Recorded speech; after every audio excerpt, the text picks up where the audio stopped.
کرینلا بابا کرینلا کرینلا ان شاء الله وای دړه نو چې پاو خولي راشي نو دا یو دغه کرینلا ان شاء الله ورته را دي خوش رورا ها کرینلا را دي خوش مشرا کرینلا ان شاء الله را دي خوش رور می کنه ها چې خلکو ته پته لګي چې لفخان زموږ راتلونکي ام پی ای دی ها را دي خوش را دي خوش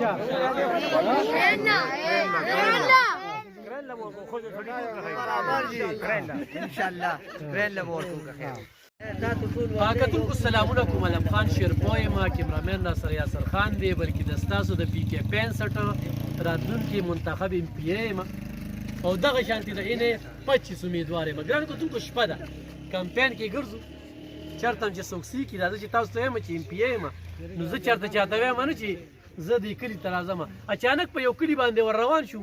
او لکه دا کلي زموږ حلقه کې راځي او راځي راځه چې پې ورځو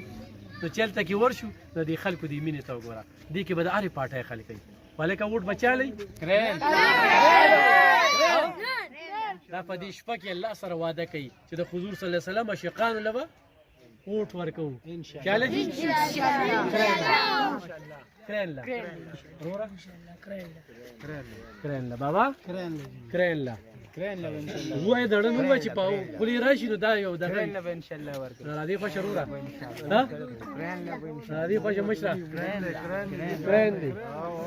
ان شاء الله را دي خوش رور می کنه ها چې خلکو ته پته لګي چې لفخان زموږ راتلونکي ام پی ای دی ها را دي خوش را دي خوش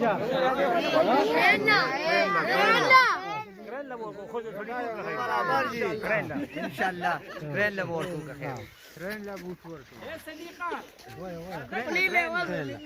ګرانو تاسو خبرې واورېدې انشاءالله دا خلک به مایوسه کومه نه او چې د نومې پاټۍ وي نو هغوی ته زه دا وایم چا کې ډېره مایوسي ده چا بایکاټ کړی دی د چا دا قصد دی لفخان شیرپوله ورکې هغې خلکو سره دا قصد کولی شي چې موږ یو غریب اسمبلی ته رسولی شو بغیر وسایله بغیر ټوپکه بغیر پوسټره بغیر پلیکسه دغه یو جنډې سره انشاءالله دا وګورئ چې دا پتنګان دي کرین دلته را رسېدلي دي دلته تحریک لبیک را رسېدلي دي دا د ما لپاره ډېره غټه خوشحالي ده انشاءالله ګرانو کتونکو راتلونکي 400 دا تحریک لبیک ته د کرین ده د ستاسو امیدوار لفخان شیرپو دی انشاءالله ستاسو مسلې به ستاسو په دورشل باندې حل کیږي انتظامیه به ستاسو تابع کومه د زمیندارانو مسلې به حل کیږي په صحت معاملات چې کوم دی 400 هسپتال ته دا ټسټ سینهواله 2024 دی تر اوسه ورته امارا یو سی ټي سکین دی خلکو رونړه دې جمهوري خلکو موږ له کم ګفټونه راکړل شوګر میل او پیپر میل رانه واغسته ریلوې هغه رانه واغستله د کپړو میل رانه واغسته دې خلکو موږ له څه راکړل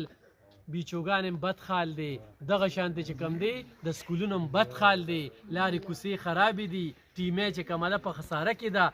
نو څه دي دلته کې بیا ووټ ورکو یاره بیا لکه ولې ووټ ورکوې وي غم خادی له مې راځي لکه غم خادی له دې راځي خو خادی له راشي نو روټۍ پې وخورئ موړ شي ډک شي ولاړ شي او چې غم له راشي نو ثواب وګټي نو دې کې څه دي تاسو چې ووټ کرین ته واچوئ نو دا هم د سره واده ده چې تاسو بیا خپلې زمیندارۍ کوئ خپلې مزدورۍ کوئ ستاسو مسلې به تاسو به خبر هم دی به حل کېږي یا به زموږ کارکنان په هر اداره کې به مې ورته خپل کارکن کینولي دې وخت کې زه په شیخ کلي کې ما د شیخ کلي دا خلک چې کوم دي دا پتنګان دي او دوی ته زه دا وایم چې یو به مې په یو تاڼه کې کینولي بل به مې په بله تاڼه کې بل په هسپتال کې او همدا خلک به راسره وي او زه به کرین چلوم او چې کوم نو په دې کرین کې به چې تو دا منډان مې وباسو چې چا د دې قام سره زیاتې کړې دي او نوکران منو خو نخرې یې نه منو انشاءالله نو راتلونکي جیت چې کوم دی ادم نشته بویه شته او بجلي نشته او بلې شته نه بېل شته تیاره دی نه ګېس شته نه بجلي شته نه تپوس شته او نه دغه پی ډي ایم والا احتجاج شته هر وخت به احتجاجونه کولو نن دا نه و چې بجلي نشته او بېل نشته لار شته اوبه نشته ماس عجیبه شان دی هر وخت خو دا علاقې د سیلاب نه محفوظه کول دا زما کار دی انتظامیه د دې غریبانو تابع کول دا زما کار دی ډېره مننه